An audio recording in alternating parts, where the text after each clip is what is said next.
જેનું બી મેરિટ લિસ્ટમાં નામ છે ને તે ઓરિજિનલ ડોક્યુમેન્ટ સાથે રાખવા.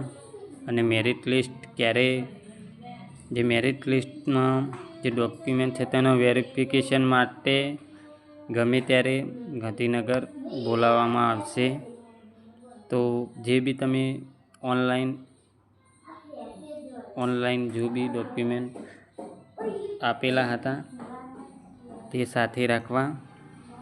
કોઈ પણ ભૂલચૂક કરવી નહીં, બરાબર.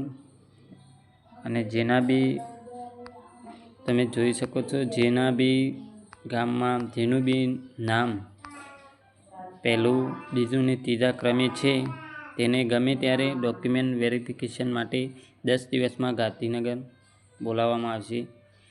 એમાં જે બી ઓરિજિનલ હોય તે સાથે રાખવા, બરાબર.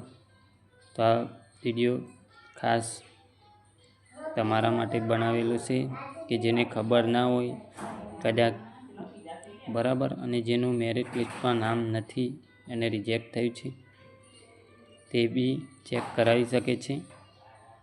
તો એટલા માટે જે બી આંગણવાડીમાં ફોર્મ ભરાયું હતું તેમને ઓરિજિનલ ડોક્યુમેન્ટ સાથે રાખવા, બરાબર. અને 10 દિવસમાં વેરિફિકેશન માટે બોલાવવામાં આવશે. જે બી આધાર કાર્ડ, પાન કાર્ડ, 10માનું 12માનું જે બી ડિગ્રી પ્રમાણે તમે અપલોડ કરાયા હતા ઓરિજિનલ તે સાથે રાખવા, બરાબર. તો તમને વિડીયો ગમ્યો હોય તો લાઈક અને શેર કરજો.